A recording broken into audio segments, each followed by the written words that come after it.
The image of George Washington is, well, it's as solid as the stone of Mount Rushmore, isn't it? It really is. He's that stoic face on our dollar bill, the iconic father of the nation. But what if we told you that behind that familiar, almost unyielding visage lies a far more intricate and, frankly, human story? One filled with paradoxes, struggles, and an evolution that profoundly shaped a nation. It's true. We tend to view figures like Washington as, fully formed right from the start, just destined for greatness. Right. But what's truly fascinating is tracing the path of a man who was constantly learning, constantly adapting, and grappling with these immense challenges. He wasn't born into the role of national leader. He was forged by a lifetime of, personal struggles, strategic blunders even, and profound lessons that often came the hard way. Exactly. And that's really our mission in this deep dive, to take a fresh look at George Washington. We've pulled together a really rich stack of sources, articles, research, historical notes, to extract the most important nuggets of knowledge for you. We want to go beyond the myth, to understand the pivotal moments, the personal challenges, and the lasting impact of this incredible figure. We'll explore his journey from a young surveyor in colonial Virginia all the way to the first president of the United States, unearthing surprising facts and, just enough humor to keep you hooked on his extraordinary story. And you'll gain a thorough understanding of not just what he did, but why it mattered, and how those decisions, those actions, continue to resonate in American life today. Yeah. We'll unpack his early life, his often tumultuous military career, his reluctant but absolutely essential step into political leadership. Reluctant is a good word for it. Definitely. The groundbreaking precedents he set as president, and his complex, evolving views on really critical issues like slavery and Native American relations. It's a story of constant learning and adaptation. Hashtag early life and formative years, 1732, 1752. Okay, let's unpack this right from the beginning then. George Washington was born on February 22, 1732. Though, calendar systems were a bit fluid back then, some records actually put it as February 11th, 1731, under the old-style calendar. Bit confusing. Right, that dating difference always trips people up. Yeah. His birthplace was Pope's Creek in Westmoreland County, Virginia, very much a part of British America at the time. He was the first of 6 children for Augustine and Mary Ball Washington. And his father, Augustine, he was a justice of the peace, a pretty prominent public figure in the community. And George also had 4 older half-siblings from Augustine's first marriage. So a substantial family, even if, not all under one roof from day one. And this family dynamic, it offers an early glimpse into his character, I think. While he rarely mentioned his father in later years, which suggests their relationship wasn't particularly close. Interesting. And his relationship with his mother was reportedly quite fractious, let's say. He developed this remarkably strong bond with his older half-brother, Lawrence. Yeah, Lawrence. And that connection would prove incredibly influential, almost defining the trajectory of his early life, especially when you consider Lawrence's ambitions and his connections. Yeah, a real pivot point in his youth, it sounds like. The family moved around a bit, first to Little Hunting Creek in 1735, which of course would later become Mount Vernon. That's right. And then they settled at Ferry Farm near Fredericksburg in 1738. But the most significant personal turning point, as you mentioned, came in 1743 with Augustine's untimely death. Yeah, a huge blow. Which meant young George, at just 11 years old, missed out on that formal kind of elite education in England that his elder half-brothers, like Lawrence, had received. Places like Appleby Grammar School. He wasn't on that traditional path for a Virginia gentleman. And that forced him onto a different path, a more practical one, and arguably, you could say, a more valuable educational trajectory for what was to come. True. Instead, he attended a lower church school in Hartfield. And there, his focus wasn't on Latin or the classics, but squarely on mathematics and land surveying. Practical skills. Exactly. Yeah. This hands-on vocational training was a game changer. He became an incredibly talented draftsman and mapmaker, skills that would serve him throughout his entire life. Ron Chernow, his biographer, even noted that his early adult writing possessed considerable force and precision. Wow. Yeah, a testament to his self-driven learning and that practical mind. And here's a fascinating little nugget. As a teenager, he meticulously copied out the rules of civility. Oh, yeah, I've heard about those. Over 100 maxims for social interaction, copied from an English translation of a French guidebook. It's a powerful window into his early self-discipline and his profound aspirations for social grace and respectability. He was actively crafting himself. He really was like a self-help guru before the term even existed. And his early career ambitions, they were heavily influenced, maybe even accelerated by the Fairfax family. Absolutely crucial connection. He frequently visited Belvoir, the grand plantation of William Fairfax. And Fairfax wasn't just Lawrence's father-in-law. He became Washington's patron and sort of a surrogate father figure. That connection was invaluable. It opened doors that might otherwise have been closed to a young man without that formal British education. You see this almost immediately when he spent a month in 1748, at only 16, surveying Fairfax's huge Shenandoah Valley property. 16? Yeah. That's incredible. And that experience, it just quickly propelled him into a formal career. In 1749, he secured a surveyor's license from the College of William and Mary. Right. And here's a surprising fact. There's zero evidence he actually attended classes there. Get out. Really? Yeah, his practical skills demonstrated on that Fairfax survey trip were apparently enough. Building on that connection, Thomas Fairfax, William's cousin and a major landowner, then appointed him surveyor of Culpeper County, Virginia in July 1749. A big deal for someone so young. Huge deal, especially since he hadn't served the customary apprenticeship. It speaks volumes about the trust placed in him and, well, the influence of his patrons. Though he resigned the post in 1750, by 1752, at just 20 years old, he had already bought almost 1,500 acres in the Shenandoah Valley. That brought his total land ownership to an impressive 2,315 acres. Wow, at 20. It demonstrates a very early, very aggressive pursuit of land and wealth, really laying the groundwork for his future as a substantial planter. A true entrepreneurial spirit even as a teenager. Now, for a unique personal experience, his one and only trip abroad, that happened in 1751. Right, to Barbados. He accompanied Lawrence there, hoping the warmer climate would cure his brother's tuberculosis. It must have been a poignant journey, a final act of brotherly devotion. Yeah, heartbreaking, really. And while there, Washington himself contracted smallpox, left his face slightly scarred, a common thing back then, but still a personal mark he carried. And sadly, Lawrence's health didn't improve. He died in 1752. Which left a void in George's life, but also kind of opened a path forward, didn't it? Washington initially leased the beloved Mount Vernon estate from Lawrence's widow, Anne, before eventually inheriting it outright after her death in 1761.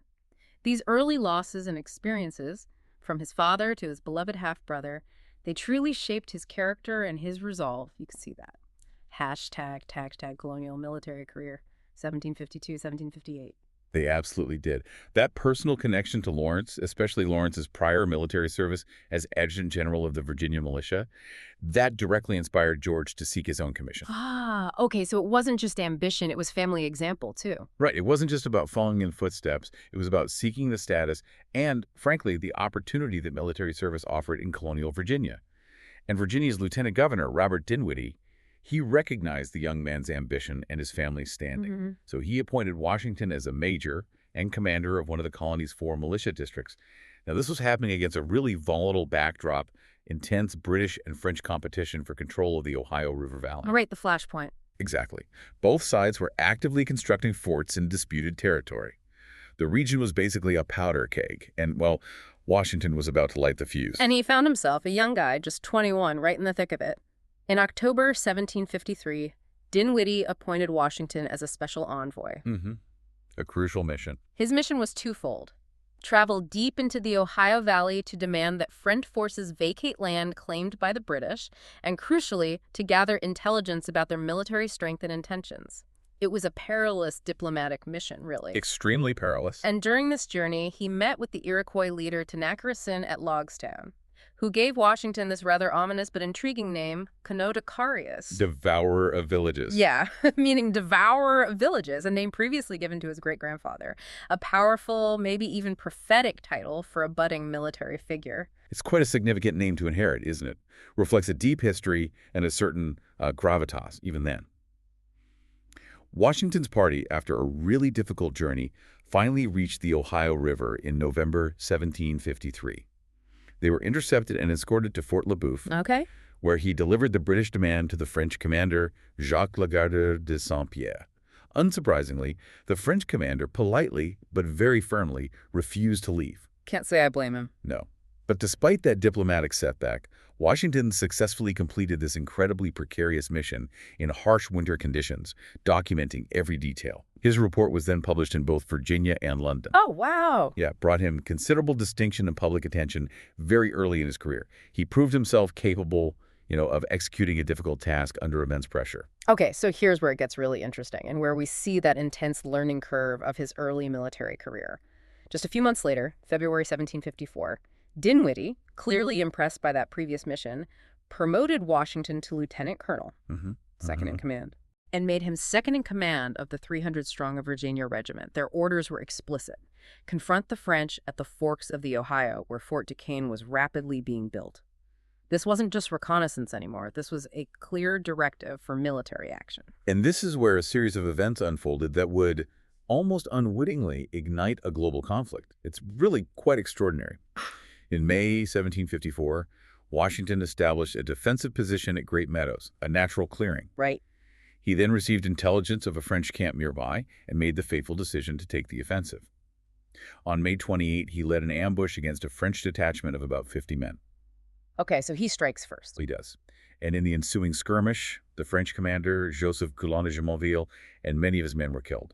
The French, understandably furious, later found their countrymen dead and scalped, placing the blame squarely on Washington.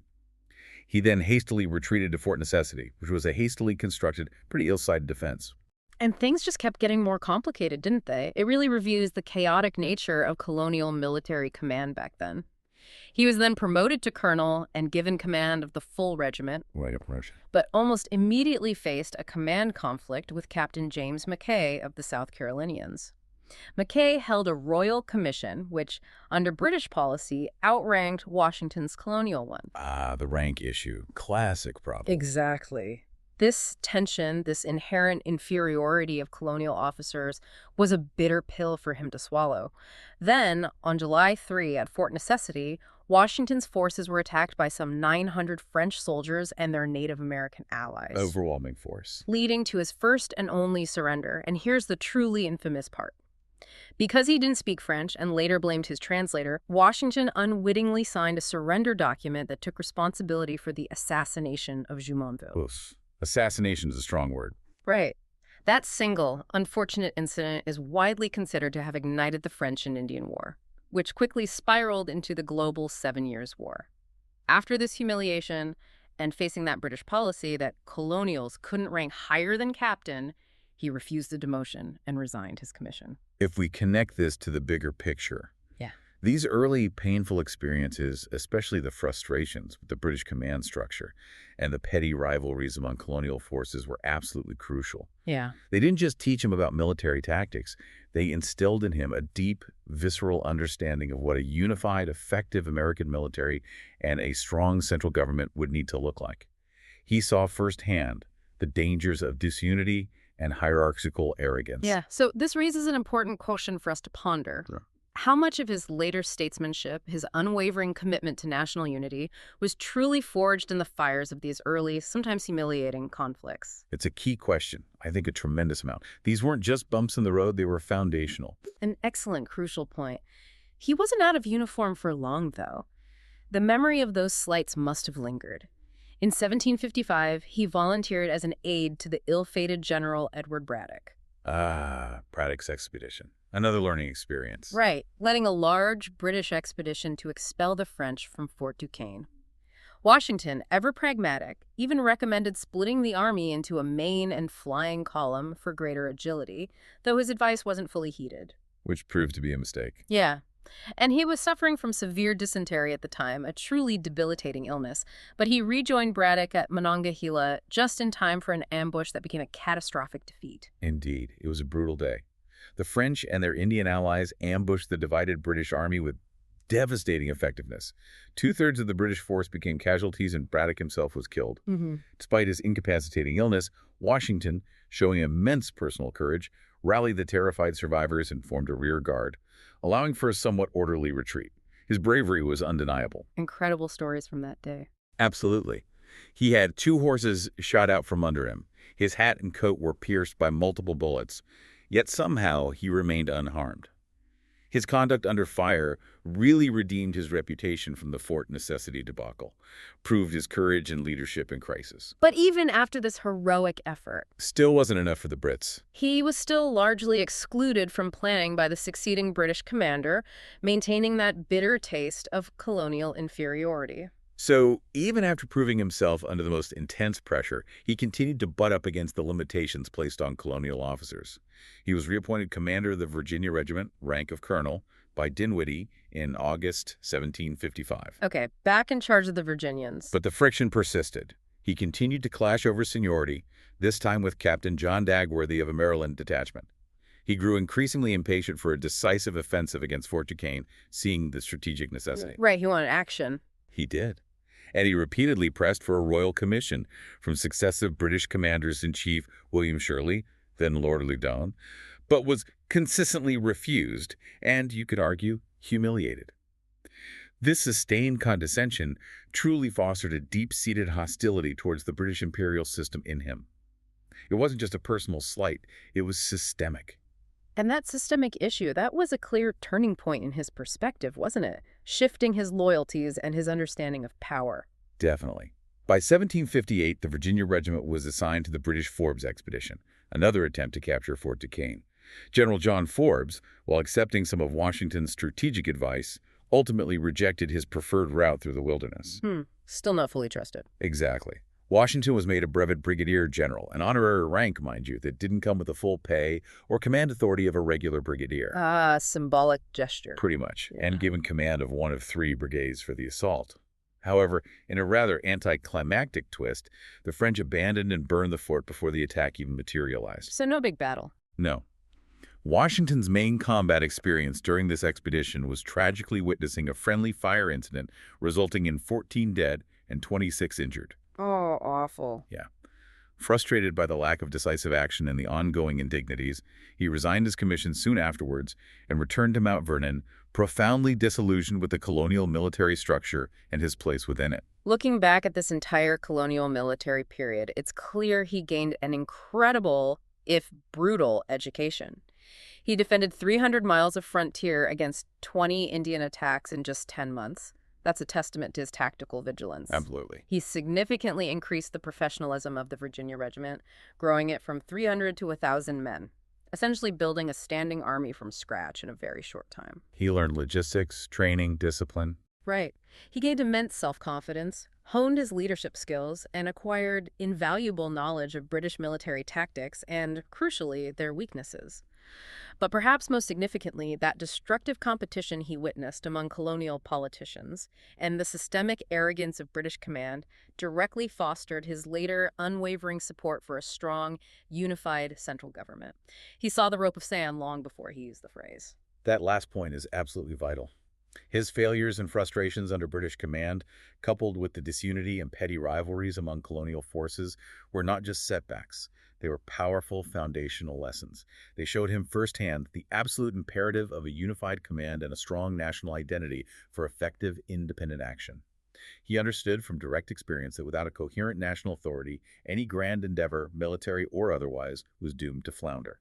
That understanding, born from humiliation and hardship, would profoundly shape his vision for the future of the American experiment. #tag marriage, civilian, and political life, 1759 to 1775. So after these tumultuous military years, Washington was ready to settle down, or at least that was the idea.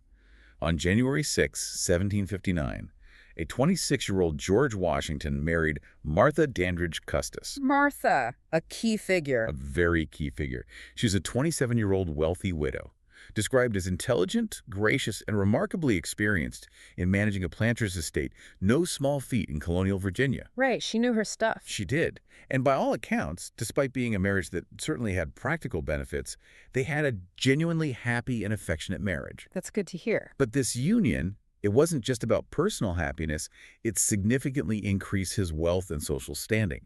It gave him control over Martha's 1/3 dower interest, her widow's inherited share of her previous husband's estate, in the expansive 18,000-acre Custis estate. Wow, 18,000 acres. Huge.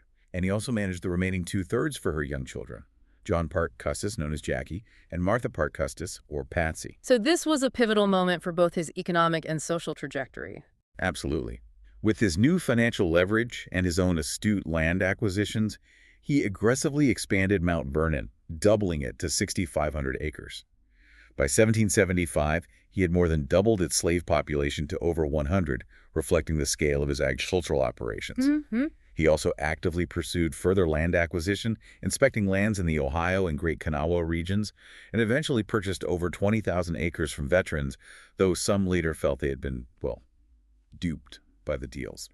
Controversial even then. It cemented his position as one of Virginia's wealthiest and most influential planters. But despite this impressive facade of wealth, Washington faced significant personal financial struggles. That's a surprising nugget, isn't it? It actually mirrored the broader economic vulnerabilities of the colonies. It really did. His profligate spending on luxury goods imported from England, combined with persistently low tobacco prices, left him 1,800 pounds in debt by 1764. That was a substantial sum back then. Real anxiety. Oh, yeah. And his heavy reliance on his London tobacco buyer, Robert Carey, also meant his economic security was perpetually tied to the whims of British markets and agents, created a deep sense of vulnerability, I think. You can see how that would fuel resentment later on. Precisely. This personal financial pressure and the economic indignity of being indebted to British merchants forced him to innovate. Between 1764 and 1766, he made a strategic decision to diversify Mount Vernon's primary cash crop. Smart. Get away from just tobacco. Exactly. Shifting from the volatile tobacco market to the more stable cultivation of wheat. He also expanded into flour milling and hemp farming, transforming Mount Vernon into a more diversified and self-sufficient and hopefully profitable estate. Right. And in a sad but financially impactful turn of events, Patsy's death in 1773, after years of suffering from epileptic attacks, allowed Washington to use part of her inheritance to finally settle his significant debts. Wow. That blend of personal tragedy and financial relief. It's a poignant detail. Underscores the complex realities of life and death in the 18th century. It really does. So we see a George Washington who wasn't just a soldier, he was a shrewd businessman, a political novice who became a vocal critic of the crown, and a man deeply invested in the economic future of his region. It sounds like his personal finances and burgeoning political philosophy were intertwined in fascinating and deeply personal ways. They absolutely were. As a respected military hero, albeit one with a complex record and a large landowner, he held local offices and was elected to the Virginia House of Burgesses in 1758, serving for 7 years. And it's worth noting he'd actually been defeated in earlier campaigns for the seat in 55 and 57. Shows that even future icons face political hurdles. Right. Not always a smooth path. And this period is absolutely critical for understanding his evolution. Initially, he was no firebrand orator. He rarely spoke or even attended legislative sessions. And kept his head down at first. Yeah. But he became much more politically active in the 1760s, gradually emerging as a prominent and increasingly vocal critic of Britain's taxation and mercantilist policies. He was vehemently opposed to the British Parliament's taxes without proper representation, a principle he saw as fundamentally unjust. The core issue. The core issue. He believed the Stamp Act of 1765 was oppressive and famously celebrated its repeal. That marks an early alignment with burgeoning revolutionary sentiment. And he wasn't just complaining. He was organizing, mobilizing. In May 1769, in direct response to the Townshend Acts, he introduced a proposal urging Virginians to boycott British goods. A direct economic protest. Very effective. Yeah, and it worked, as most of the acts were repealed in 1770. He was also deeply angered by the Royal Proclamation of 1763, which, after the French and Indian War, banned American settlement west of the Allegheny Mountains. Right, hitting him right where he lived, Western land speculation. Exactly. This directly interfered with American Western land speculation, a venture he was personally and heavily invested in. He viewed the coercive acts of 1774, passed to punish Massachusetts for the Boston Tea Party, not just as an affront to Bostonians, but as an invasion of our rights and privileges across all the colonies. It became clear that his personal interests were aligning with the broader colonial grievance. His personal and financial interests, coupled with a deep sense of justice and his military experience with British overreach, undoubtedly fueled his political awakening. He wasn't just observing, he was actively stepping towards revolution. In July 1774, he and George Mason drafted a powerful set of resolutions for the Fairfax County Committee. These included a significant and early call to end the Atlantic slave trade, a remarkable stance for a major slaveholder at the time, which was subsequently adopted. That is remarkable. Yeah. The following month, he attended the First Virginia Convention and was selected as a delegate to the First Continental Congress. As tensions escalated throughout 1774, he actively helped train militias in Virginia and organized the enforcement of the Continental Association, that widespread boycott of British goods. He was preparing for what was clearly and rapidly coming next, armed conflict. #tag Commander-in-Chief of the Continental Army, 1775 to 1783. And what came next was nothing less than a full-blown revolution. The American Revolutionary War broke out April 19, 1775. Lexington and Concord set the colonies ablaze. The point of no return. Washington, without hesitation, hastily departed Mount Vernon on May 4th to join the Second Continental Congress in Philadelphia. On June 14th, Congress, recognizing the urgent need for a unified military, created the Continental Army. A huge step. And John Adams, seeing his military experience and, crucially, the political advantage of uniting the colonies behind a Virginian, nominated Washington as its commander-in-chief.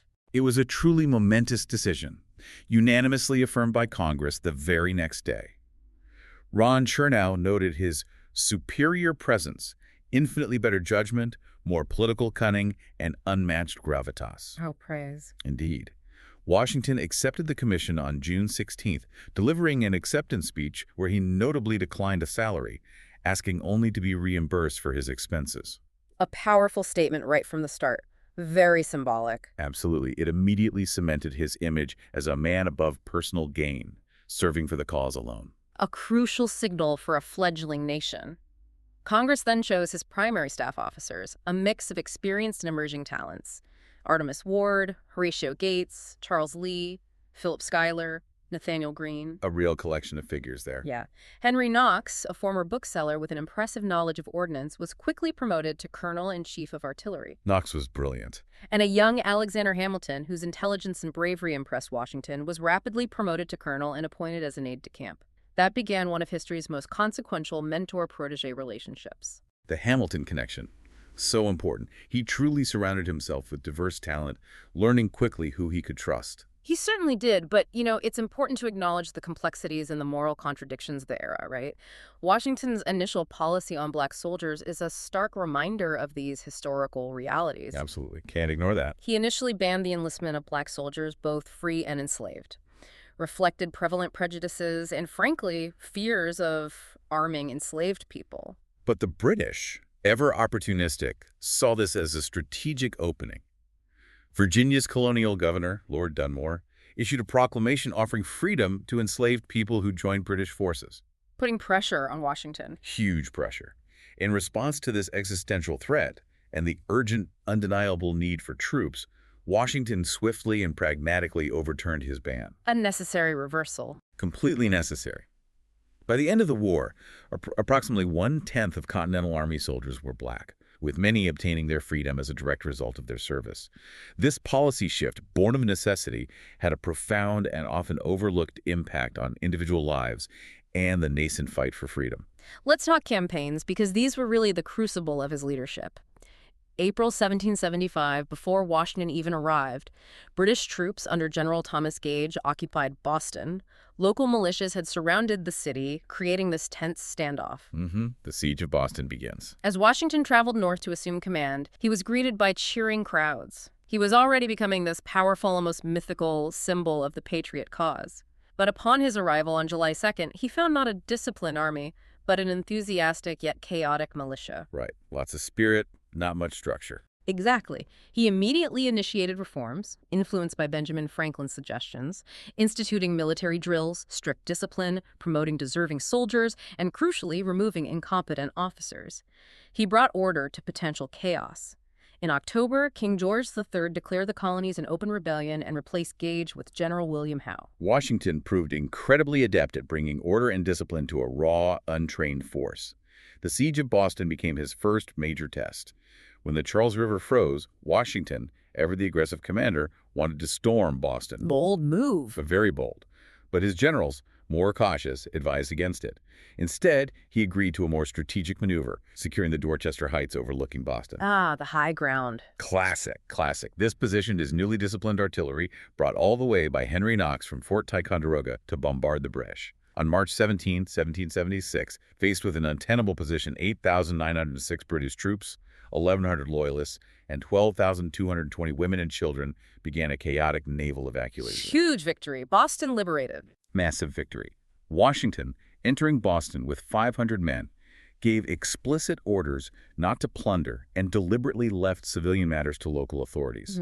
This showed a strategic mind prioritizing not just military victory, but also civilian order and setting a precedent for humane conduct, even in war. After the victory in Boston, Washington correctly anticipated that the British, with their superior navy, would turn their attention to New York City, a vital port, a strategic hub.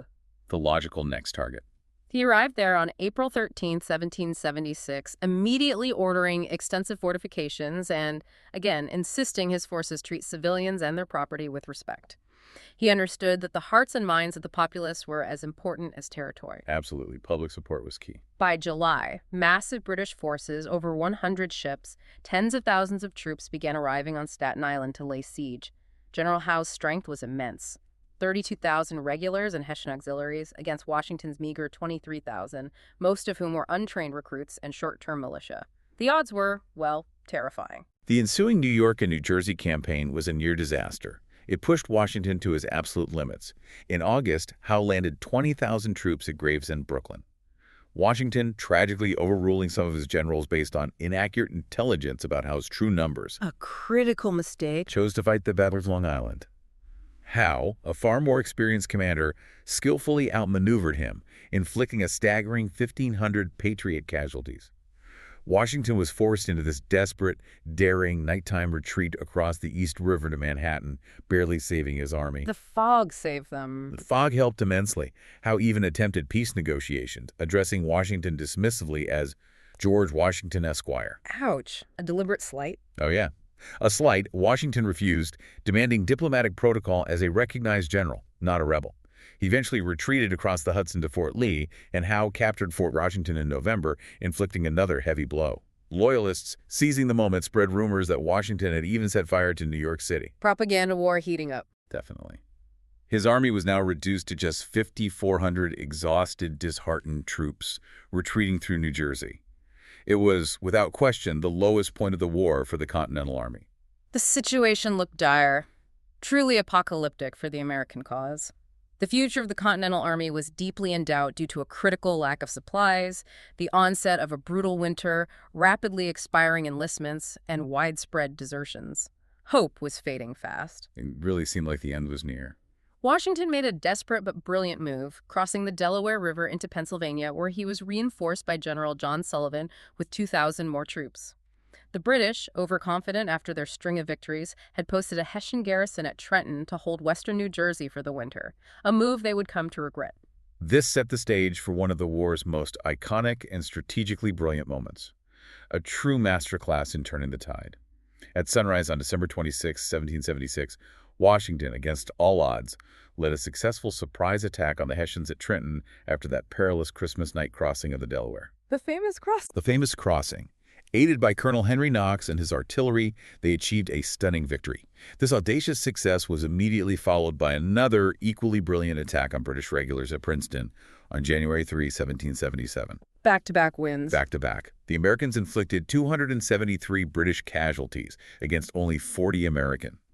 These two victories dramatically changed the course of the war, shattering British overconfidence and breathing new life into the Patriot cause. Huge morale boost. Immense. Howe, completely surprised, retreated to New York City for the winter, and Washington established winter headquarters at Morristown, New Jersey. These victories were pivotal, not just militarily, but psychologically, revived Patriot morale and quashed the British strategy of a swift, decisive campaign. It was a stark demonstration of Washington's capacity for strategic improvisation and leadership under extreme pressure. What's fascinating here is the sheer resilience. Washington faced constant challenges: untrained troops, lack of supplies, internal criticism, even outright treason later on. Yet he adapted, he learned, and he ultimately led them to victory. Let's not forget the Philadelphia Campaign of 1777, another brutal test. Right. The British General John Burgoyne was leading his Saratoga campaign south from Quebec, aiming to divide New England. Crucially, General Howe, with a perplexing decision. Still debated today, right, why he did that. Absolutely. Instead of linking up with Burgoyne, he took his main army from New York City south to Philadelphia. This split in British strategy would have massive consequences. It truly did. While Howe captured the American capital, Philadelphia, it came at a significant cost to the broader British strategy. Washington and Lafayette rushed to Philadelphia to engage Howe. In the Battle of Brandywine on September 11, Howe once again outmaneuvered Washington, and the British marched unopposed into Philadelphia. Another defeat for Washington personally. Yeah. A Patriot counterattack at Germantown in October also failed. Meanwhile, far to the north in upstate New York, Patriots led by General Horatio Gates, crucially reinforced by Generals Benedict Arnold and Benjamin Lincoln sent from Washington, forced Burgoyne to surrender his entire army at Saratoga on October 7, 1777. Saratoga, the turning point of the war. Absolutely. Gates's victory was monumental, securing essential French support. But it also, unfortunately, emboldened Washington's critics, who increasingly favored Gates as a military leader. Whispers started, and admiration for Washington was waning in some circles, even as he faced constant defeats. A tough pill to swallow after his own setbacks, with a major victory happening elsewhere under another commander. Yeah. December 1777 saw Washington's army of 11,000 men go into brutal winter quarters at Valley Forge, north of Philadelphia. Valley Forge. The name itself evokes hardship. It was a period of immense suffering. They lost between 2,000 and 3,000 men to disease, starvation, lack of clothing, and inadequate shelter, reducing the army to below 9,000. By February, morale was desperately low, and desertions increased. An internal revolt by disgruntled officers, famously known as the Conway Cabal, even prompted some members of Congress to consider removing Washington from command. Seriously, they considered replacing him. They did. The pressure was immense. His loyal supporters, however, resisted, and the matter was eventually dropped. But the challenge to his leadership was very real. This period really highlights the depth of the crisis and Washington's unparalleled ability to hold things together through sheer force of will. Absolutely. He repeatedly and passionately petitioned Congress for provisions, stressing the dire urgency of the situation. Congress, finally recognizing the gravity, responded by strengthening supply lines and reorganizing departments. Washington, ever resourceful, launched the Grand Forage of 1778 to collect food from the surrounding countryside. Whatever it took. Whatever it took. And crucially, it was at Valley Forge that Baron Friedrich Wilhelm von Steuben, a Prussian military officer, implemented rigorous drilling that transformed these raw recruits into a disciplined, professional fighting force. Von Steuben, his training made a huge difference. Massive difference. Washington, recognizing his genius, appointed him Inspector General. And just as things looked their bleakest, a major turning point arrived in early 1778. France officially entered into a treaty of alliance with the Americans. Game changer. Totally. Bringing vital naval power, troops, and financial aid. This shifted the strategic calculus entirely. In May, General Howe, facing a strengthened American force and new French involvement, resigned and was replaced by Sir Henry Clinton. The British evacuated Philadelphia for New York in June, and Washington ordered a limited strike on their retreating forces. Generals Lee and Lafayette, however, kind of bungled their first strike on June 28th. Right, Washington famously relieved Lee of command right there on the battlefield. He did. Despite this, he managed to achieve a tactical draw after an expansive battle at Monmouth. The British continued their retreat to New York. This battle marked the end of the war's campaigning in the northern and middle states for Washington for over 3 years, as British attention dramatically shifted to the southern theater. Meanwhile, Washington ordered a punitive expedition against the Iroquois, destroying many of their villages, responding to their alliance with the British. A harsh, controversial move. A very harsh move, reflecting the brutality of frontier warfare. If we zoom out a bit, Washington's ability to keep a poorly equipped, often starving army together through sheer force of will and strategic improvisation, even through failures like Long Island and the suffering of Valley Forge, was arguably his greatest military achievement. Keeping the army in the field, that was the key. Exactly. This raises an important question. How did these experiences, witnessing the fragility of an army and the disunity of states, specifically shape his deep-seated belief in a strong central government, especially given the institutional weaknesses he saw firsthand? It was here, in the crucible of war, that his understanding of national power was truly forged. And speaking of strategy, his role as America's first spy master is also fascinating. He designed an incredibly effective espionage system against the British. Absolutely, it's a lesser-known but critical aspect of his genius. In 1778, Major Benjamin Tallmadge, a trusted officer, formed the Culper Ring under Washington's direct instruction. The Culper Ring sounds like a spy novel. It really does. This covert network of spies gathered vital intelligence about the British in New York. This intelligence, in one instance, actually saved French forces from a surprise British attack. An attack, ironically, based on intelligence, from Washington's own general-turned-British spy, Benedict Arnold. Wow, the layers of intrigue are astounding. Arnold's treason. It remains one of the most infamous betrayals in American history. And it speaks volumes about Washington's character that he had previously disregarded incidents of disloyalty by Arnold, who had, until then, distinguished himself in many campaigns. Gave him the benefit of the doubt, maybe too much. Perhaps. But in 1779, Arnold began supplying British spy master John André with sensitive information intended to allow the British to capture West Point, a key American defensive position on the Hudson River. On September 21st, Arnold gave André detailed plans to take over the garrison. Unbelievable betrayal. However, André was captured, the plans discovered, and Arnold, tipped off, barely escaped to New York, joining the British. Washington, upon learning of this profound treason, acted with incredible swiftness and decisiveness. What did he do? He immediately recalled commanders serving under Arnold, assumed personal command at West Point, and reorganized its defenses. This rapid, decisive action in the face of such a profound betrayal underscores his unwavering leadership and his absolute focus on the security of the nation. No hesitation. Moving to the Southern Theater, by June 1780, the British had firmly occupied the South Carolina Piedmont and had established firm control of the southern colonies. It looked grim for the Americans down there. Very grim. Cornwallis seemed unstoppable. But Washington was reinvigorated by the return of his beloved Marquis de Lafayette from France, bringing promises of more ships, men, and crucial supplies. Lafayette's return was a huge morale boost. Then, 5,000 veteran French troops led by Marshal Rochambeau arrived in Rhode Island in July, a truly welcome sight. Even Benedict Arnold, now a British brigadier general, was sent to Virginia in December with 1,700 troops to capture Portsmouth and raid Patriot forces, with Washington sending Lafayette to counter him. The stakes were incredibly high. Washington initially hoped to fight a decisive battle in New York, aiming to draw British forces away from Virginia. But Rochambeau, possessing a keen strategic mind and experience with siege warfare. More experience than Washington in that area. Definitely.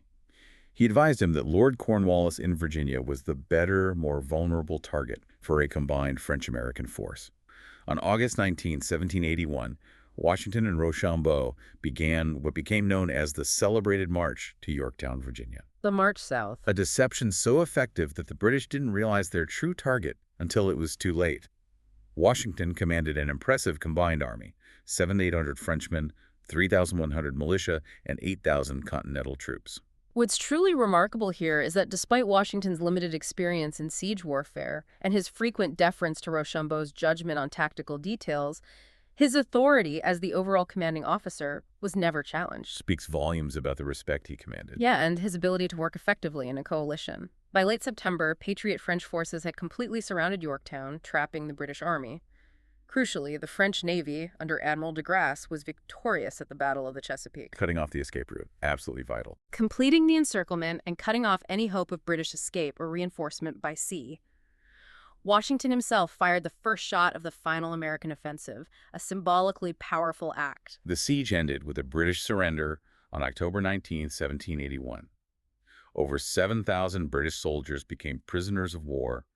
Washington, maintaining his dignified bearing, personally negotiated the terms of surrender over 2 days. Yorktown, the decisive battle. It really was. Although the official peace treaty wasn't signed for 2 more years, Yorktown proved to be the last significant battle of the Revolutionary War. The British Parliament, demoralized by the defeat, finally agreed to cease hostilities in March 1782. It was a decisive, stunning end to a long, arduous conflict, and a testament to the power of perseverance in international alliance. But the work wasn't over, even with the fighting winding down. When peace negotiations began in April 1782, both the British and French gradually evacuated their forces from America. In March 1783, Washington faced a final, critical test of his leadership. He successfully calmed the Newburgh conspiracy. The potential mutiny. Very dangerous moment. Yeah, a planned mutiny by American officers over a lack of pay and pensions who felt betrayed by Congress. His powerful emotional address, revealing his own failing eyesight, brought many officers to tears and averted a potential military coup, ensuring civilian control of the military. A masterful display of leadership, saving the republic from itself almost. He then submitted an account of $450,000 in expenses he had personally advanced to the Army throughout the war. The account, while vague about some large sums and including his wife's expenses incurred during her visits to his headquarters, was ultimately settled, reflects the trust placed in him. The Treaty of Paris, signed on September 3, 1783, officially recognized American independence. With the war over and independence secured, Washington began the process of demobilizing his army, giving an emotional farewell address to his soldiers on November 2nd. He then oversaw the evacuation of British forces in New York and was greeted by parades and celebrations. Truly a national hero returning home. In early December 1783, Washington bade a poignant farewell to his officers at Fraunces Tavern in New York City. Then, in a final appearance in uniform, he traveled to Annapolis, Maryland to resign his commission as Commander-in-Chief before Congress. A truly historic moment. He famously declared, "I consider it an indispensable duty to close this last solemn act of my official life by commending the interests of our dearest country to the protection of Almighty God." This act of voluntarily relinquishing power was globally acclaimed, set a profound precedent for civilian control of the military and the peaceful transfer of power. Almost unheard of in the 18th century. Victorious generals usually seized power. King George III himself reportedly remarked, "If he does that, he will be the greatest man in the world." Amazing. He was also appointed President General of the Society of the Cincinnati, that new hereditary fraternity of Revolutionary War officers, cementing his ongoing influence. His resignation was arguably one of his most important acts of statesmanship, even before he held political office. It wasn't just a personal choice. It was a profound institutional statement. This raises that important question again. How did these experiences, witnessing firsthand the fragility of an army, the disunity of states, the challenges of maintaining Republican ideals, shape his deep-seated belief in a strong central government, especially given the institutional weaknesses he saw firsthand? It seems unavoidable. The war itself was the best argument for a stronger union. Exactly. It was here, in the crucible of war and its aftermath, that his understanding of national power and the need for a unified union was truly irrevocably forged. #tag Early Republic and Constitutional Convention, 1783 to 1789. So after 8.5 grueling years of war, with only 10 days spent at his beloved Mount Vernon, Washington was, understandably, eager to return home. Arrived on Christmas Eve, Professor John E. Furling wrote that he was delighted to be free of the bustle of camp and the busy scenes of public life. Ready for retirement, or so he thought. Yeah. He envisioned a peaceful retirement, but as a national icon, that proved to be something of an illusion. He received a constant stream of visitors and well-wishers paying their respects, which, while flattering, must have been far less restful than he'd hoped. Indeed, private life was perhaps a relative term for a man of his stature. Despite his desire for quiet, he immediately reactivated his pre-war business interests, including investments in the Great Dismal Swamp and the Potomac Canal projects. Ambitious infrastructure ventures for the time. Very. Though neither paid him any significant dividends in the immediate post-war period. He was still a businessman, though, and even undertook a strenuous 34-day, 680-mile trip in 1784 to personally check on his extensive land holdings in the Ohio country. Wow, that's a long trip on horseback. It sure was. Yeah. At Mount Vernon, he oversaw extensive remodeling work, transforming it into the grand mansion we largely see today, a clear statement of his continuing ambition and status. But despite the outward appearance of grandeur, his financial situation was, surprisingly, not strong at all, particularly in the immediate aftermath of the war. Right. That's a recurring theme. Creditors often paid him in depreciated wartime currency, which was nearly worthless, and he, in turn, owed significant amounts in taxes and wages to his workers and suppliers. Mount Vernon had made virtually no profit during his long absence, and he faced persistently poor crop yields due to pestilence and bad weather. Recorded its 11th consecutive year at a deficit in 1787. 11 years in the red. That's serious. This personal financial instability, it deeply influenced his view of the new nation's own economic challenges and the fragility of a weak currency under the Articles. You can see the direct connection. This financial pressure was a personal mirror of the national crisis. Absolutely. To make the estate profitable again, he undertook new landscaping projects, cultivated fast-growing trees and native shrubs, and in a remarkably forward-thinking move, began breeding mules. Mules, really? Yeah, after being gifted a stud by King Charles III of Spain in 1785. He truly believed these robust hybrids would revolutionize agriculture by providing stronger, more resilient labor than horses or oxen. Shows that innovative streak again, constantly seeking practical solutions, whether on his farm or for the nation. Exactly. What's fascinating here is his initial reluctance, even despair, during the Constitutional Convention later on, which speaks volumes about the immense challenges of forging a union from such disparate states. But before fully settling back into private life in June 1783, Washington had already voiced a powerful call for a strong union. Even before the Constitution was really on the table. Right. Despite his concerns about military figures meddling in civil matters, he sent a crucial circular letter to the states, arguing that the Articles of Confederation were, quote, more than a rope of sand, a stark warning that he felt compelled to issue. A rope of sand, powerful image. It is. He genuinely believed the nascent nation was on the verge of anarchy and confusion and dangerously vulnerable to foreign intervention, echoing his frustrations from the colonial military era. He passionately advocated for a national constitution to unify the states under a strong, effective central government. Events like Shazer's Rebellion in Massachusetts in August 1786. Right, the farmers' uprising. That armed uprising by farmers against debt collection and taxes further convinced him of this urgent need. This widespread unrest spurred nationalists to meet in Annapolis on September 11, 1786, to ask Congress to revise the Articles of Confederation, setting the stage for a dramatic constitutional overhaul. Congress, spurred by the growing crisis, agreed to a constitutional convention in Philadelphia in 1787, with each state sending delegates. Washington, almost by acclamation, was chosen to lead the Virginia delegation. However, he initially declined. He was reluctant again. Yeah, expressing concerns about the convention's legality and his own desire for retirement. But James Madison, Henry Knox, and other influential figures saw his presence as indispensable. They persuaded him to attend, believing his gravitas alone would induce reluctant states to send delegates, smooth the arduous process of ratification, and lend immense, undeniable legitimacy to the entire convention. His presence was seen as the linchpin for success. And their persuasion worked. He arrived in Philadelphia on May 9, 1787, and when the convention officially began on May 25, Benjamin Franklin, the elder statesman, nominated Washington to preside over the meeting. He was unanimously elected, a testament to his universal respect. So he's presiding over this crucial, contentious meeting. Right. During the proceedings, Edmund Randolph introduced James Madison's Virginia Plan, calling for an entirely new constitution and a sovereign national government, a plan which Washington highly recommended. However, the details around representation, particularly between large and small states, proved incredibly contentious, leading to a competing New Jersey plan. The big state-small state fight. Exactly. The debates were, by all accounts, incredibly intense, pushing Washington to the brink of frustration.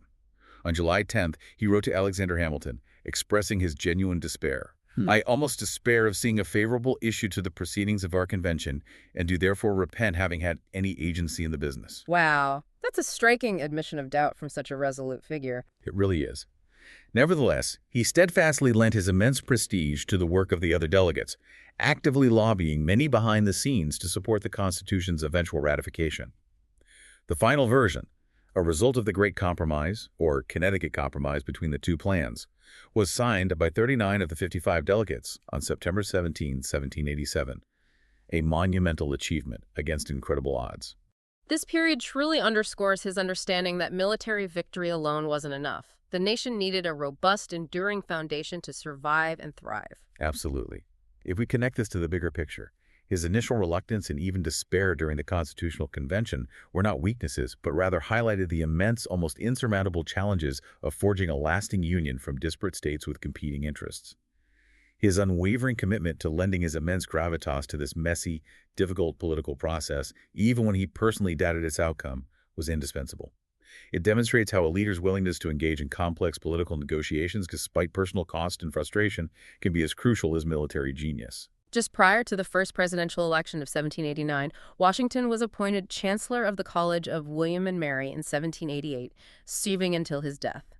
Another sign of his continued public service. The delegates, it's clear, anticipated his presidency. They specifically left the role of president loosely defined, essentially leaving it to him to define the office once elected. placing an enormous burden on his shoulders. Yeah, figure it out as you go. Pretty much. Yeah. And on February 4, 1789, in a truly unprecedented and unique achievement, Washington was unanimously elected the first U.S. president by the Electoral College. Unanimous. Amazing. Still the only one. John Adams was elected vice president. Despite feeling anxious and painful sensations about leaving the quiet life of Mount Vernon, the call to duty was undeniable. Washington departed for New York City on April 16th, ready to embark on perhaps his most challenging role yet. ### presidency, 1789-1797. This period truly showcases the immense burden placed on Washington. To define a new office while holding a fragile nation together, he wasn't just a president, he was essentially a foundational architect, building the very structure of American governance as he went. Absolutely, he was set in the mold. So what does this all mean for us? He was literally building the presidency from scratch while simultaneously navigating a world on fire, fighting internal rebellion, and fending off foreign entanglements. It's truly incredible how many precedents he set, many of which we take for granted today. His inauguration took place on April 30th, 1789, at Federal Hall in New York City. It was a grand affair. His coach was led by militia and a marching band, followed by statesmen and foreign dignitaries, with a crowd of 10,000 lining the streets. Quite the scene. Robert R. Livingston administered the oath, famously using a Bible provided by the Masons.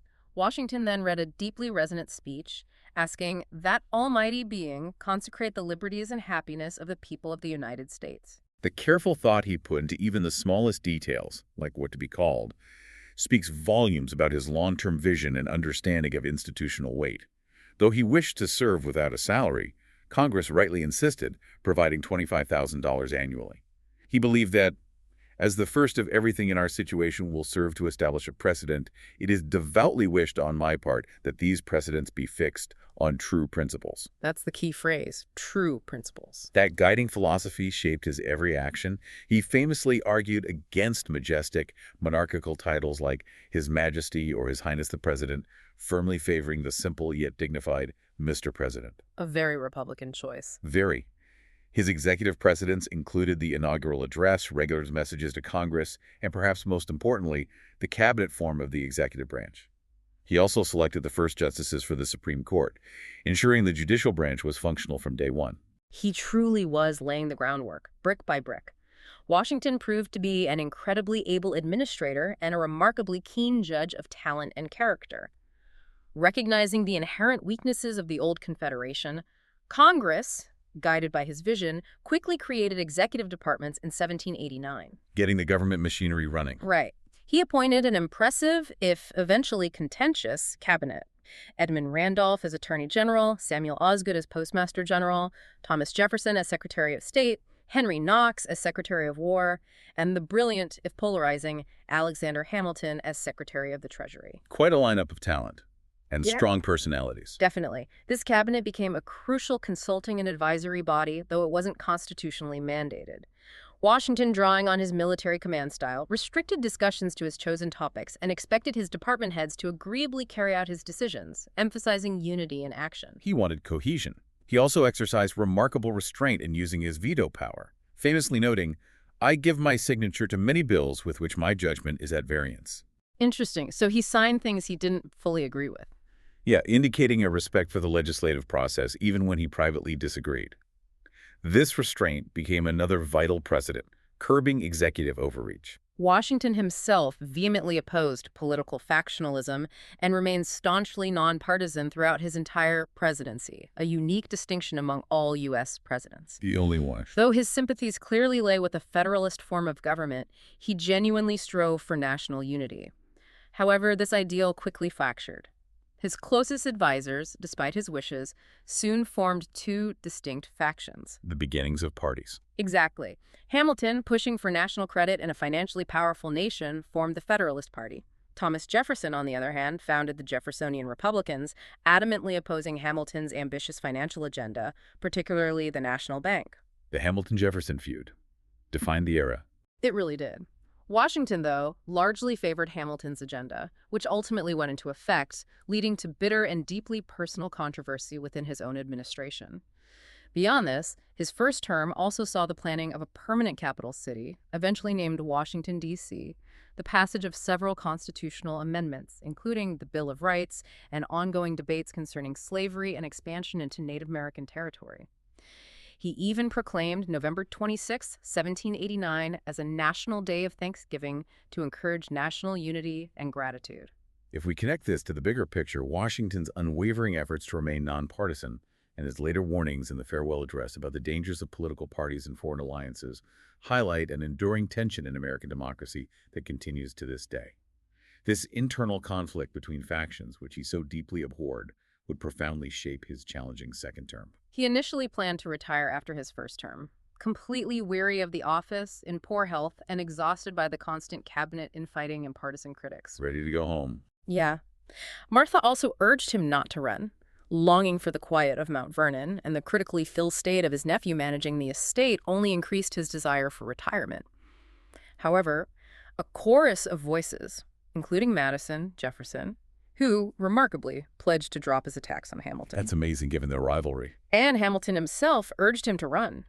They argued persuasively that his absence would worsen the burgeoning political rifts and potentially tear the fragile nation apart. So he reluctantly agreed, demonstrating again that his commitment to the stability of the nascent nation truly trumped his deeply personal desire for retirement. On February 13, 1793, he was, for the second time, unanimously re-elected president by the Electoral College. Unanimous again. Incredible. John Adams was also re-elected vice president by a vote of 77 to 50. He was sworn into office by Associate Justice William Cushing on March 4, 1793, in Congress Hall in Philadelphia. It was a quieter inauguration, but his commitment to the nation was, if anything, more profound given the personal sacrifice. His second term was immediately plunged into a maelstrom of foreign policy challenges. After the French Revolutionary Wars broke out in Europe, threatening to draw America into the conflict. The huge danger for the young country. Washington, understanding the nation's fragile state, issued a crucial proclamation declaring American neutrality on April 22, 1793. He was resolved to pursue a conduct friendly and impartial toward the belligerent powers, and vitally warned Americans not to intervene, laid the foundation for a policy of non-entanglement. A cornerstone of early U.S. foreign policy. While he recognized France's revolutionary government, he eventually had to ask for the recall of their flamboyant minister, Edmond Charles Genet. Citizen Genet, a real troublemaker. He was hostile to Washington's neutrality policy. Genet brazenly procured American ships as privateers and organized militias against British and Spanish forces, but thankfully failed to draw the U.S. into a ruinous conflict. Domestically, he faced two major conflicts that tested the authority of the new federal government. The first was the Whiskey Rebellion. Right, flaring up between 1791 and 1794 in western Pennsylvania.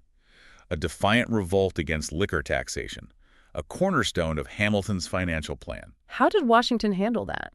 In a powerful assertion of federal power, he mobilized a militia and, notably, personally commanded an expedition against the rebels, successfully suppressing the insurgency without significant bloodshed, established the government's authority to enforce its laws. Showed the federal government had teeth. Exactly. The second was the Northwest Indian War, a brutal conflict between white settlers and various Native American tribes, often supported and armed by the British, who refused to abandon their western forts after the Revolutionary War. American troops ultimately defeated the Native American forces at the Battle of Fallen Timbers in 1794. Ending the conflict but opening up more western lands for settlement. A complex and often devastating period for indigenous communities. A reminder that progress for some often meant displacement for others. A very difficult part of the legacy. To normalize precarious trade relations with Britain, secure their long overdue removal from western forts, and resolve lingering financial debts from the Revolution, Alexander Hamilton formulated what became known as the Jay Treaty. Ah, the Jay Treaty. Very controversial. Extremely. Chief Justice John Jay signed the treaty on November 19, 1794. Washington, despite being disappointed that its provisions seemed to favor Britain over France, reluctantly supported it to avoid a potentially ruinous war with the powerful British Navy. He then mobilized public opinion and, after intense debate, secured its ratification, but faced frequent public criticism and bitter political controversy, particularly from Jeffersonian Republicans who viewed it as a betrayal of France. What were the outcomes? Significant, actually. And for a decade, it stabilized the nation. The British finally abandoned their Great Lakes forts, border arbitration was agreed upon, pre-revolution debts were settled, and crucially, the British West Indies were open to American merchants. This secured peace and a decade of prosperous trade with Britain. But Jefferson wasn't happy. Not at all. He and his allies vehemently claimed it angered France and invited rather than avoided war, arguing it deeply tilted American foreign policy towards Britain. Relations with France did indeed rapidly deteriorate. The French Directory authorized the seizure of American ships just 2 days before Washington's term ended, leaving President John Adams with the grim prospect of war. So a mixed bag on that one. Definitely. On a more positive note, Pinckney's treaty in 1795 with the Spanish successfully settled the border dispute with Spanish Florida and vitally guaranteed American navigational access to the Mississippi River, a crucial artery for Western expansion. His cabinet was a revolving door by this point, wasn't it? A stark reflection of the intense partisan infighting and the personal toll of his second term. Absolutely. Jefferson, unable to stomach Hamilton's influence, resigned as Secretary of State on July 31, 1793. Hamilton himself, feeling his financial system was secure, resigned in January 1795 and was replaced by Oliver Wolcott, Jr. Secretary of War, Henry Knox, was also forced to resign over rumors he profited from contracts for U.S. frigates. A harsh lesson in public scrutiny. Wow. In his final months, Washington was assailed by political foes and a partisan press, accused of ambition, greed, even monarchical tendencies. He came to regard the press as a deeply disuniting force. He really soured on the press. He also famously opposed Congress's demands to see papers related to the Jay Treaty, arguing they were not relative to any purpose under the cognizance of the House of Representatives except that of an impeachment, setting another important precedent for executive privilege. This was a truly tumultuous end to a groundbreaking presidency. He retired at the end of his second term, profoundly dismayed by the relentless personal attacks and desiring to ensure a truly contested presidential election, a hallmark of a healthy republic. Right. His voluntary retirement, though he didn't feel constitutionally bound by it, set a powerful and significant precedent for the two-term limit that would eventually become codified. And the farewell address. As early as May 1792, he had instructed James Madison to begin preparing a valedictory address. Started planning early. By May 1796, he sent the manuscript to Hamilton for an extensive rewrite, with Washington himself providing the final, meticulous edits before it was published on September 19, 1796, in David Claypool's American Daily Advertiser. The farewell address stands as one of the most influential statements on republicanism, a timeless warning to future generations. In it, he stressed that national identity was paramount, famously saying the name of American must always exalt the just pride of patriotism. Powerful words.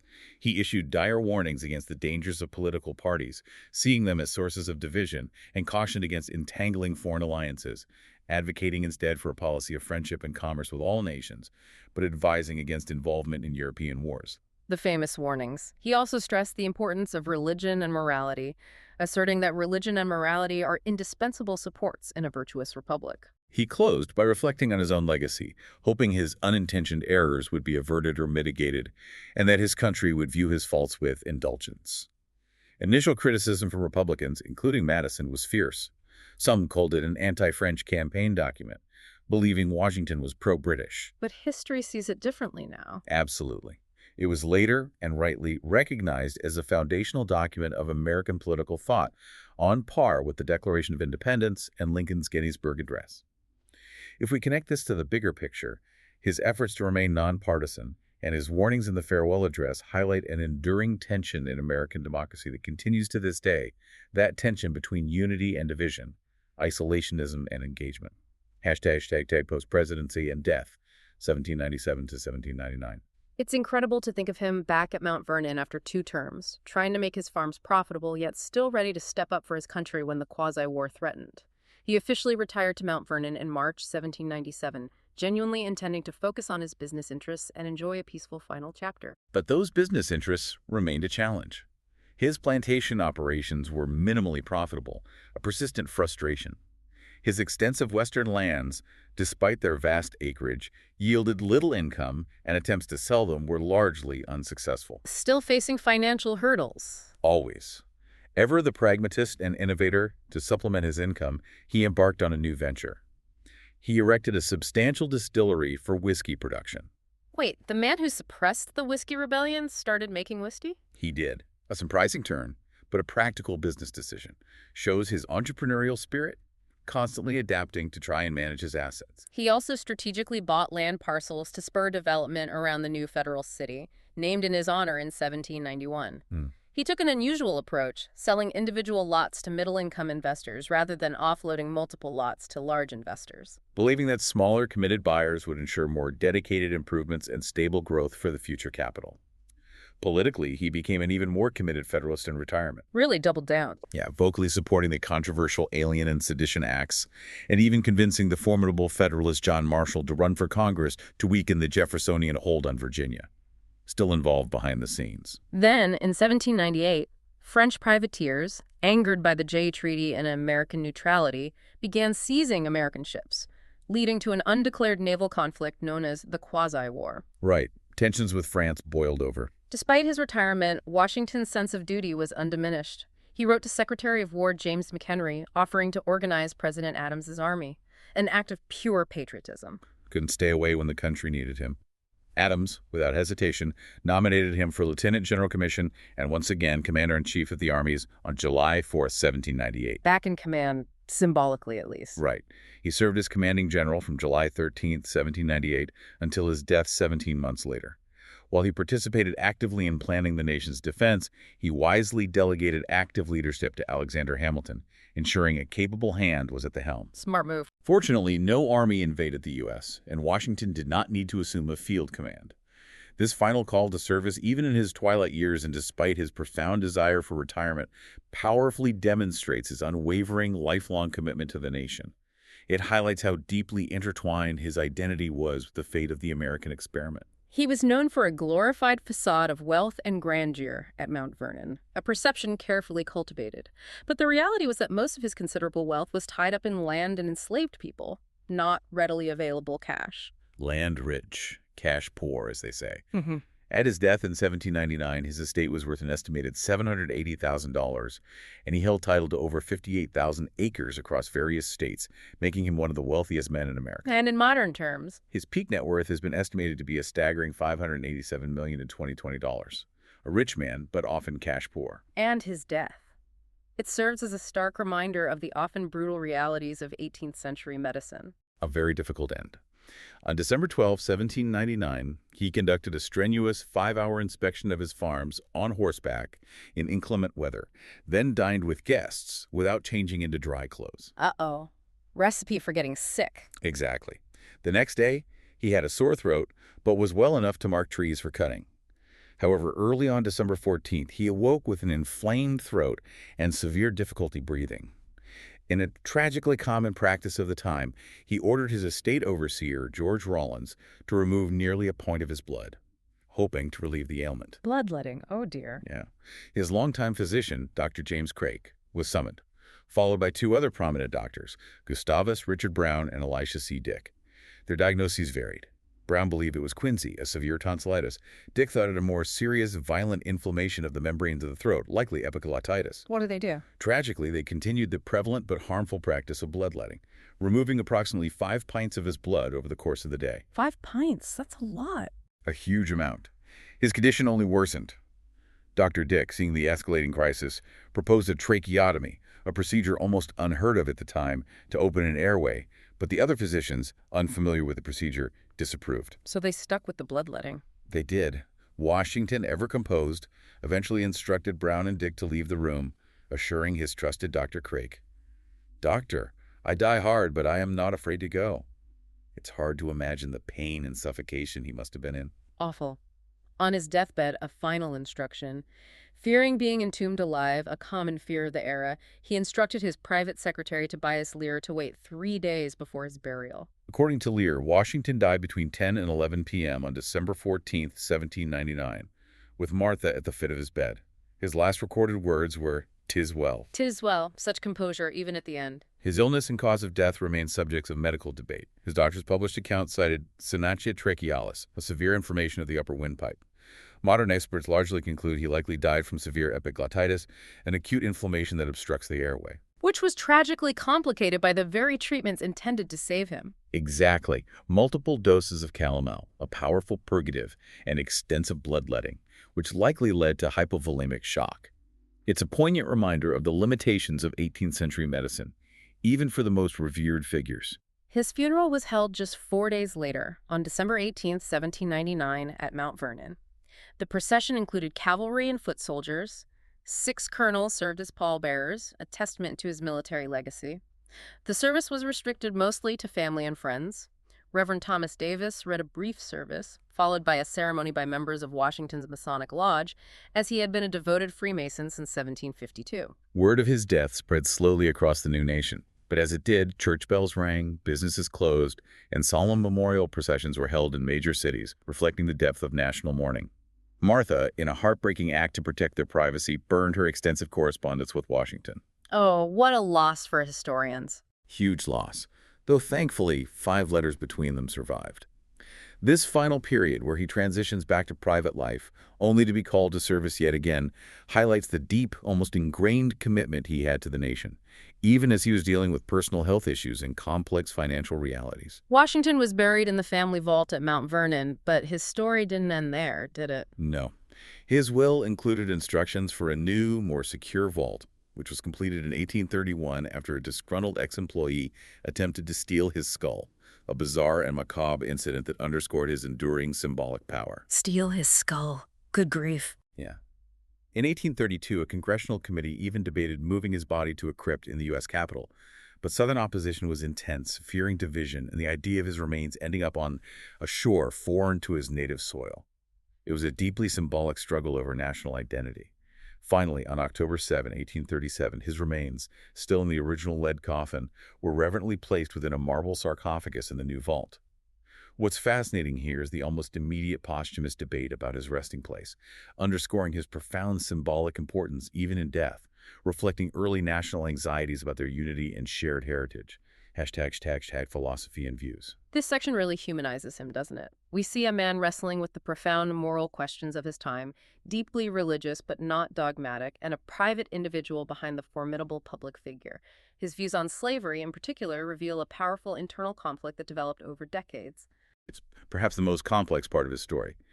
During his lifetime, at least 577 enslaved people lived and worked at Mount Vernon. He inherited some, gained control of 84 dower slaves through his marriage to Martha, and personally purchased at least 71 slaves between 1752 and 1773. By 1799, he was even renting 40 slaves as part of an agreement for a neighboring estate. This was the deeply uncomfortable, pervasive reality of his life as a Virginia planter. Absolutely. The evolution of his views on slavery, from an early economic necessity to a privately expressed moral opposition and eventual groundbreaking manumission in his will, is a critical lens through which to understand the revolutionary ideals themselves. Slavery was undeniably deeply ingrained in Virginia's economy and social fabric, the very foundation of its wealth. Prior to the Revolutionary War, Washington's views largely matched most planters, primarily focusing on the economic contribution and management of enslaved labor. But starting in the 1760s, a profound shift began. What prompted it? His first doubts were surprisingly pragmatic, prompted by his transition from tobacco to grain crops. This diversification resulted in a costly surplus of enslaved labor, leading him to question the system's economic efficiency. In a telling 1778 letter, he expressed a desire to get quit of Negroes, revealing an early, if still economically driven, unease. His disillusionment was further spurred by the powerful, liberty-affirming principles of the Revolution, principles that stood in stark contrast to the institution of slavery. The inherent contradiction. And by the influence of revolutionary friends like Lafayette and Hamilton, who were ardent abolitionists.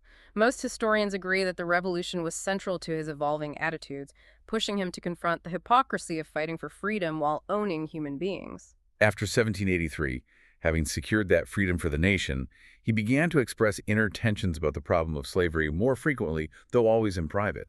He was, it seems, deeply conflicted. As president, he famously remained publicly silent on the topic, believing correctly that it was a nationally divisive issue that could splinter the fragile Union, a political pragmatism that weighed heavily against his evolving personal morality. He even gave moral support to Lafayette's bold plan to purchase land in the West Indies and free enslaved people there, a truly radical idea for the time.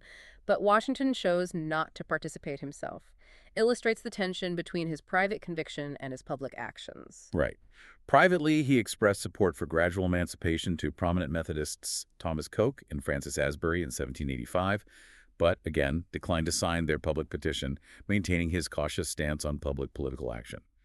By 1786, he clearly expressed a desire for slavery to end through a gradual legislative process, aligning him with the mainstream anti-slavery literature and thought of the time. Ultimately, he emancipated 123 or 124 enslaved people, which was highly unusual and a profoundly significant act among large slaveholding Virginians, even though he remained dependent on enslaved labor for his farms until his death. Based on his private papers and contemporary accounts, Washington slowly but surely developed a cautious sympathy toward abolitionism, culminating in his extraordinary will.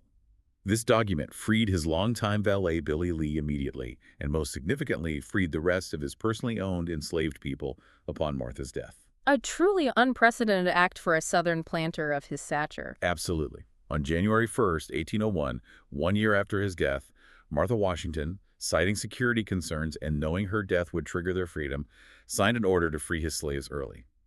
What's often overlooked is the complexity of this freedom. Many of the formerly enslaved were reluctant to leave, and others refused to abandon spouses or children who were still held as dower slaves by the Custis estate. A heartbreaking reality of manumission, then. It was. Funds from his will were wisely used to feed, clothe, and care for young, aged, and infirm formerly enslaved people until the early 1830s, showing a remarkable, if imperfect, commitment to their welfare. If we connect this to the bigger picture, Washington's evolving views and his ultimate act of manumission, while imperfect and delayed, show how the principles of liberty articulated in the Revolution, even if inconsistently applied, began to challenge the very foundations of colonial society. It's a powerful, if deeply complicated legacy. Beyond this, Washington was also a man of deep, if reserved, religious conviction. He was baptized as an infant in April 1732 and was a lifelong devoted member of the Anglican Church. Right. Served over 20 years as a vestryman and church warden in Virginia parishes positions of real authority and community standing. He privately prayed and read the Bible daily and publicly encouraged prayer. Interestingly, he may have taken communion regularly before the Revolution, but not afterwards, a personal shift that historians still debate the meaning of. He often referred to God in the American Enlightenment terms of the era, didn't he? Using phrases like Providence, the Almighty, and the Divine Author, rather than overtly evangelical language. He did. He genuinely believed in a divine power that watched over battlefields, influenced war outcomes, protected his life, and was intimately involved in American politics and the miraculous creation of the United States. Ron Chernow notes Washington avoided evangelistic Christianity, hellfire and brimstone speech, and anything to flaunt his religiosity, adding, he never used his religion as a device for partisan purposes or in official undertakings. That he knew his Bible. Oh, absolutely. Washington frequently quoted or paraphrased the Bible and often referred to the Anglican Book of Common Prayer, showing a deep familiarity with scripture and liturgy. As president, he skillfully navigated the diverse religious landscape of the new nation. He acknowledged major religious sects, gave speeches advocating for religious toleration, and firmly opposed state religion, understanding the pluralistic nature of American society. Embracing Enlightenment ideas. He adopted Enlightenment ideas and values, reason, skepticism of dogma, but clearly harbored no contempt for organized Christianity. In a telling letter in 1793, he told members of the new church in Baltimore that light of truth and reason has triumphed over the power of bigotry and superstition. This balance between reason and faith is a hallmark of the era's enlightened leaders and a crucial aspect of his vision for a free society. Freemasonry was also a significant part of his life, a fascinating layer to his public persona. It was a widely accepted institution in the late 18th century, known for advocating moral teachings, philanthropy, and fraternal bonds. Importantly, American Masonic lodges did not share the anti-clerical views often associated with some European lodges. Here, it was seen as a pillar of community. When did he join? Washington was initiated as one of the first entered apprentices at a Fredericksburg, Virginia lodge in November 1752 at age 20. He rapidly became a master mason within a year, a testament to his character and intellectual curiosity. He was even recommended for Grand Master of the Grand Lodge of Virginia in 1777, but did not assume the role, later proudly serving as the Charter Master of Alexandria Masonic Lodge No. 22 in 1788-1789, during the pivotal years leading up to his presidency. Delving into his personal details and health also gives us a richer, more human picture. Reminds us he was a man of his time, with all the accompanying struggles. Definitely. His 1751 bout with smallpox may have tragically rendered him sterile, or Martha may have sustained an injury during Patsy's birth. Regardless, the couple lamented not having children together. They poured their affections into Martha's children and later two of Jackie's children, and supported numerous nieces and nephews, illustrating their expansive family circle. And there's that historical dispute over the paternity of West Ford, an enslaved man of his younger brother, with family oral history suggesting George Washington as the father, a sensitive and unresolved historical question. A complex point, yes. Personality-wise, he was somewhat reserved, almost austere in public, but clearly commanded a strong presence. He wasn't known as a gifted orator or a passionate debater, preferring to let his actions speak louder than words. Stoic. Very. He drank alcohol in moderation, a stark contrast to some of his contemporaries, and was morally opposed to excessive drinking, smoking, gambling, and profanity. Embodied the virtues he hoped to instill in the new nation. Physically, he was quite imposing, wasn't he? Taller than most contemporaries, standing between 6 feet and 6 feet 3.5 inches, and known for his strength. He had gray-blue eyes and long reddish-brown hair, which he famously wore curled, powdered, and tied in a queue. Not a wig. Right. Not a powdered wig, as is often mistakenly thought. A subtle but important historical correction. His health was a constant, often debilitating struggle that few truly appreciated. He suffered severe tooth decay throughout his life, eventually losing all but one tooth, which must have been agonizing. Yeah. He had several sets of famously not wooden false teeth. They were made of metal, ivory, bone, animal teeth, and possibly even human teeth, likely from enslaved individuals. A grim aspect of 18th century dentistry. Unbelievable. The constant pain, treated with laudanum, an opium-based tincture. Yeah. He also endured a painful thigh growth early in his first term and a life-threatening bout of pneumonia in 1790 from which he never fully recovered. Despite these relentless ailments, he was an incredibly talented equestrian, described by Jefferson as the best horseman of his age. He collected thoroughbreds at Mount Vernon. His two favorite horses, Blueskin and Nelson, were legendary. It paints a picture of a man whose public stoicism often masked immense private suffering. #tag legacy. What stands out to you in this complex look at his legacy? It's clear that he's deeply ingrained in the American consciousness, but the historical lens continually sharpens, revealing ever more layers of complexity. It really does. George Washington is without a doubt one of the most influential figures in American history. Virginia's governor, Henry Lee, famously eulogized him as first in war, first in peace, and first in the hearts of his countrymen, a sentiment that is echoed through the centuries. He's consistently considered one of the greatest presidents in popular and scholarly polls, and internationally, he became a towering symbol for liberation and nationalism as the leader of the first successful revolution against the colonial empire, inspiring movements globally. This discussion of his legacy truly shows that even foundational figures are subject to ongoing reevaluation, a crucial process for any nation. Washington's birthday was officially proclaimed a federal holiday in 1879, a testament to his early and enduring symbolic importance. And in a unique posthumous honor, in 1976, during the American Bicentennial, he was appointed General of the Armies of the United States, with President Gerald Ford stating he would rank first among all officers of the Army, past and present. He was officially promoted by the Army on March 13, 1978. It's an extraordinary recognition that highlights his military supremacy in American history. Early biographical narratives like Mason Locke Weems' hugely popular 1809 hagiographic biography played a massive role in shaping public perception. Weems aimed to humanize Washington, inspire patriotism and morality in the young republic, and in doing so fostered enduring myths. Like the cherry tree story. Exactly, the famous cherry tree story, which, it's worth noting, remains entirely unproven. These stories, while inspiring, often simplified and even obscured the deeper complexities of the man, creating an almost unachievable ideal. Indeed. In the 21st century, his reputation has rightly come under increasing critical scrutiny, moving beyond the hagiography to a more nuanced understanding. Historian John Ferling notes he's the only founder and president ever called godlike, and consequently he's also the most scrutinized by historians, particularly in recent decades. David Hackett Fisher defined his character as encompassing integrity, self-discipline, courage, absolute honesty, resolve, and decision, but also forbearance, decency, and respect for others. That blend of admirable traits combined with the more complicated actions and views of his time is absolutely essential for a full and honest understanding of his place in history. And his legacy, particularly regarding Native Americans and slavery, presents truly complex and often painful challenges that continue to be debated.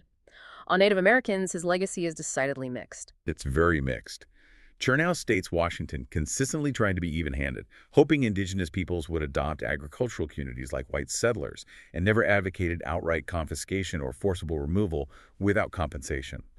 By stark contrast, Colin G. Calloway argues Washington had a lifelong obsession with getting Indian land and initiated policies that had devastating effects, believing he had no choice but to extirpate them if they resisted. A chilling and brutal perspective. It's a tension between his stated desires and the often brutal outcomes of his policies. A huge tension.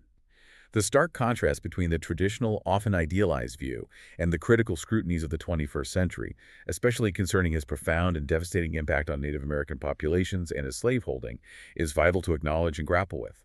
Along with other founding fathers, he has been, and continues to be, criticized for holding enslaved people. Despite his privately expressed desire for abolition and his groundbreaking will, he did not initiate or publicly support abolition initiatives during his presidency.